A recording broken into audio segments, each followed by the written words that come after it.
Welcome back to episode 2 of Thrifting to Pay Off My Tuition. In this episode, we got a lot to cover, man. I didn't end up filming in the actual thrift stores as much this week because I watched back episode 1 and that footage was honestly pretty bad. But there's a solution coming to that later in this video. But for now, I'm going to run you through all the pickups. We have quite a few things to get through here.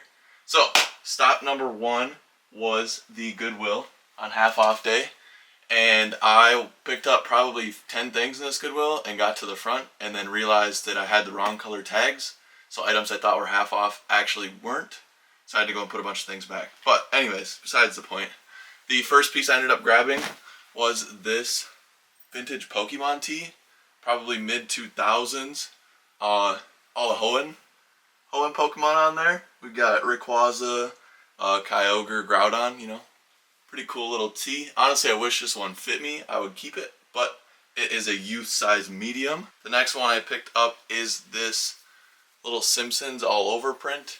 It is on the Delta tag, so probably mid 2000s, early 2010s. Actually, it's dated 2007. So the 2007 has kind of all the characters, cool little tee. This one actually already sold, but we will get to that. And then the last two pieces from there were pretty good hitters. The second to last piece is this vintage Chevy racing jacket. Kind of hard to show here, but it has this big print on the sleeves. We got the stripes up and down the side.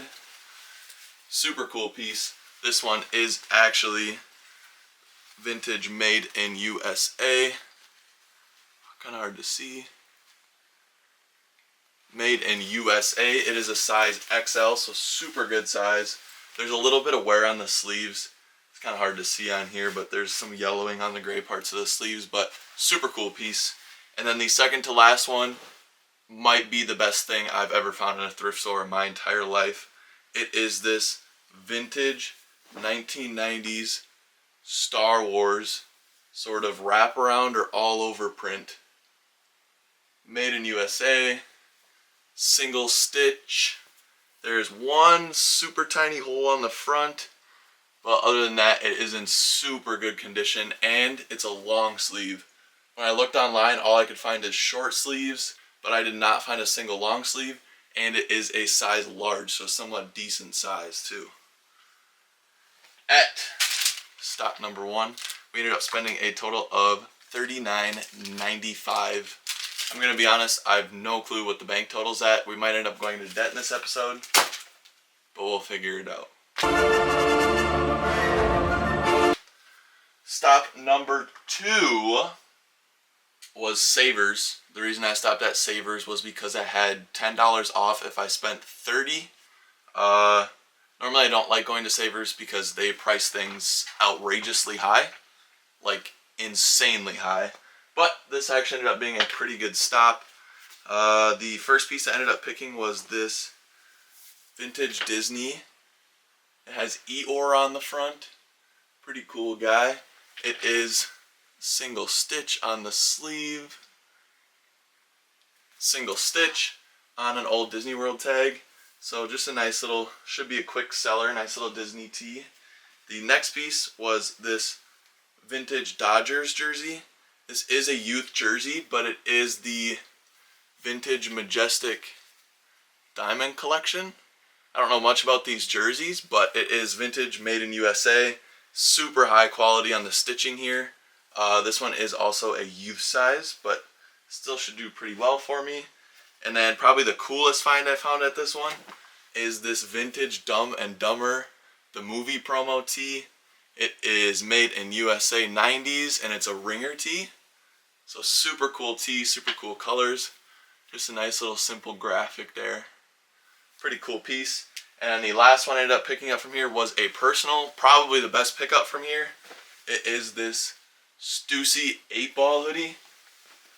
I think it's authentic. I'm not an expert on Stussy, but it is super nice. It's this nice cream color, kind of puff print, super high quality printing.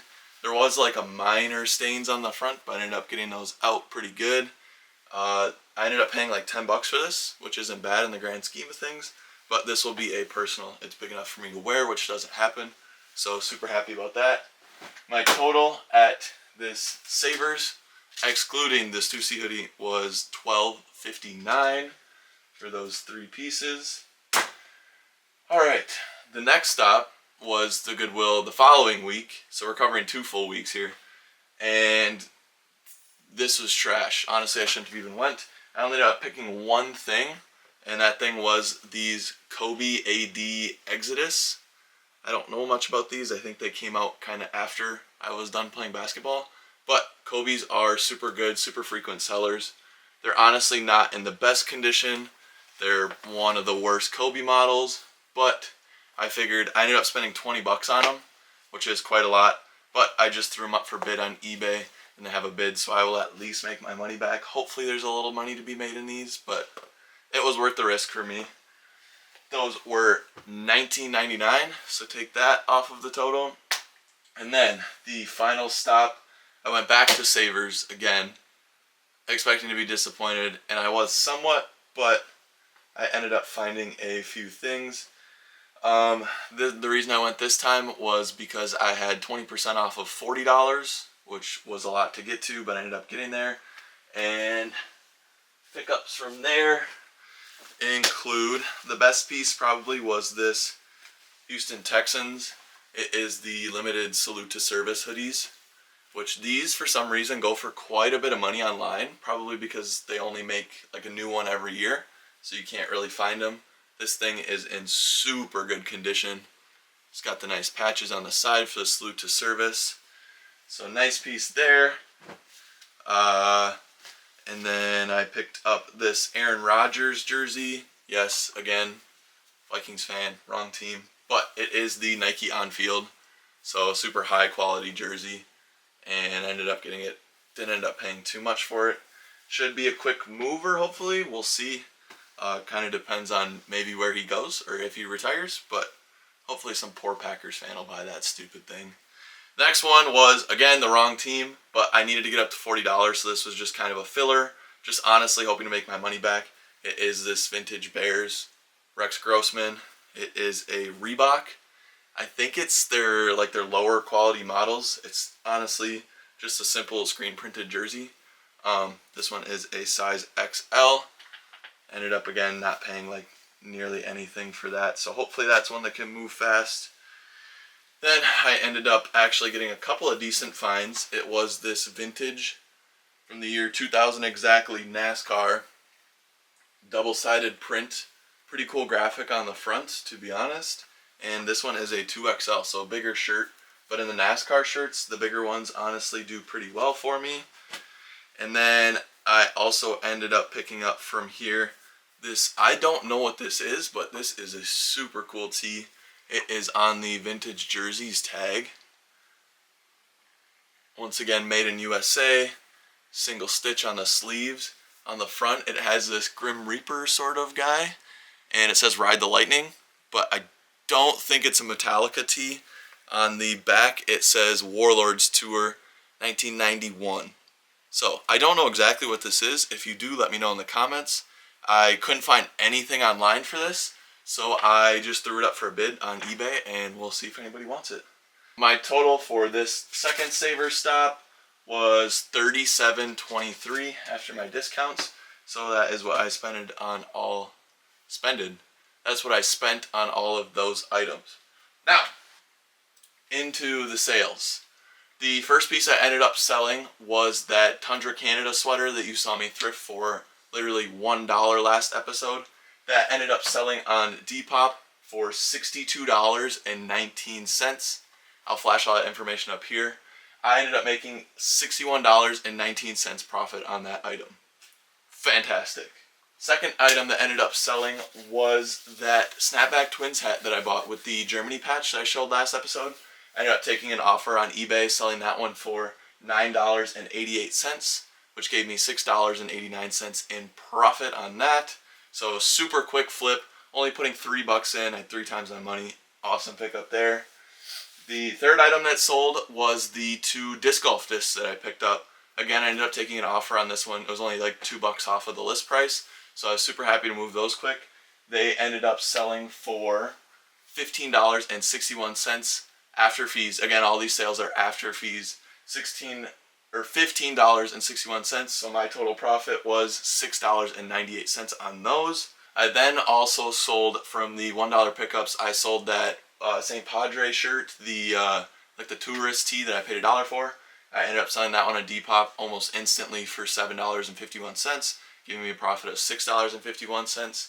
And the final sale from episode 1, even though it's an episode 2 item, you didn't really get to see it, was that Simpsons tee. Sold almost immediately. I listed it for $15 just to move it quickly. Ended up taking an offer for $12. So after fees and shipping, I ended up getting $10.93 from that sale, giving me about $4 in profit. So, productive week 1.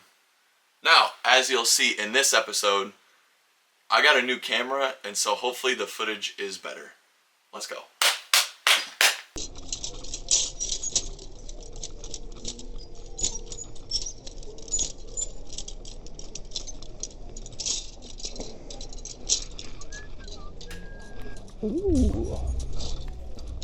Alright, man, we're back up in the Goodwill, my typical Goodwill that I always go to. I'm going to start off some of the footage here with some of the things that I actually didn't end up picking up. I just kind of want to show you like what I look for and some things that I end up throwing back. So the first couple of things here are these Colts jerseys.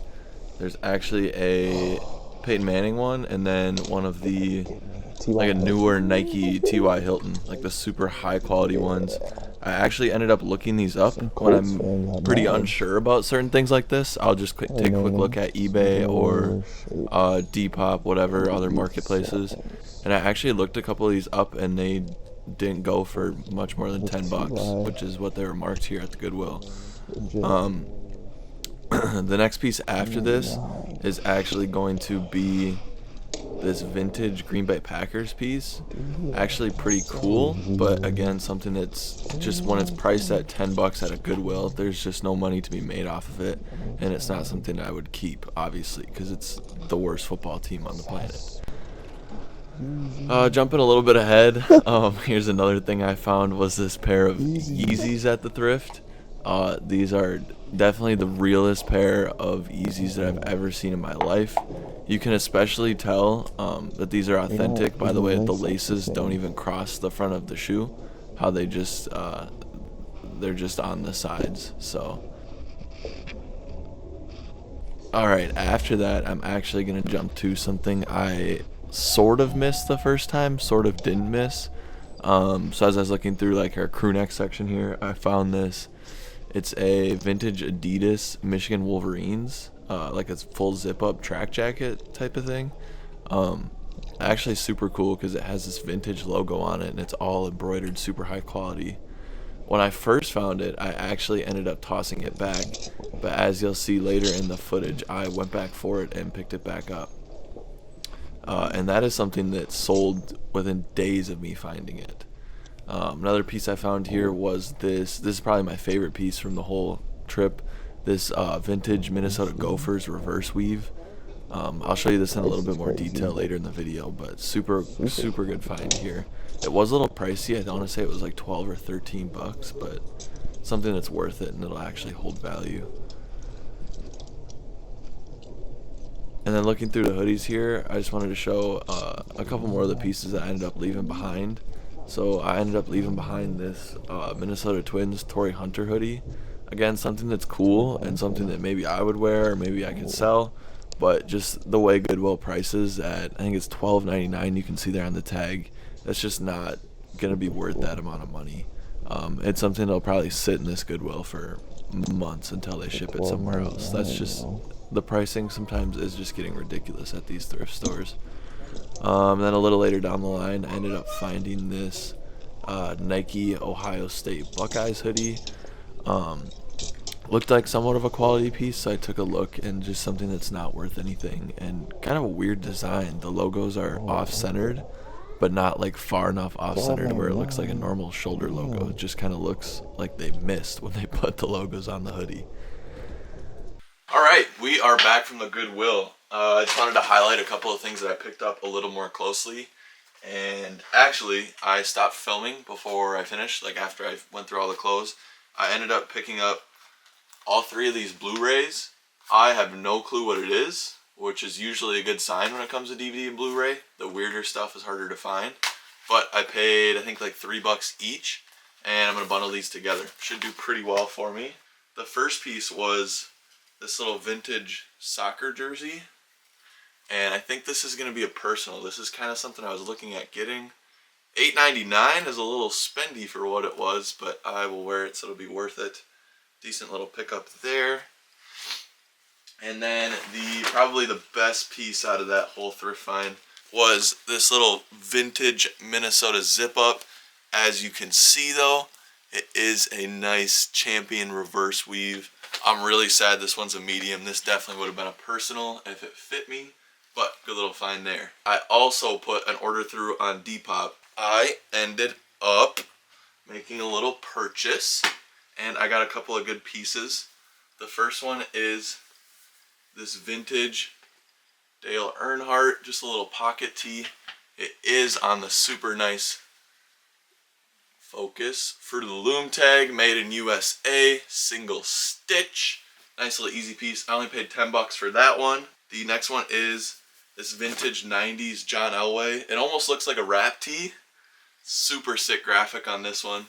This one is a size medium. Super sick graphic though, 1997. I think I paid $10 for that one or so. Adidas, I want to say Y2K, like the old logo Denver Nuggets, like Carmelo Anthony era. Cool little shorts. I only paid $5 for them, so cool piece there. And then the last one, if this wasn't a youth, this would be a grail piece. It is the 1990 Super Bowl. So you can see John Elway and Joe Montana. It is on the old Screen Stars tag. Made in USA, single stitch. Unfortunately, it is a youth size though, like a youth medium. And then, the main reason I put that order in for a big personal, it is the vintage liquid blue Star Wars tie-dye tee. I only ended up paying $40 for this thing, which this is like over $100 tee. I'm next door with Thomas. I'm headed to the back cave. 4 walls don't make a feel. Yeah, holla at your wallet for your honor. I'm next door with Thomas. I'm headed to the back cave.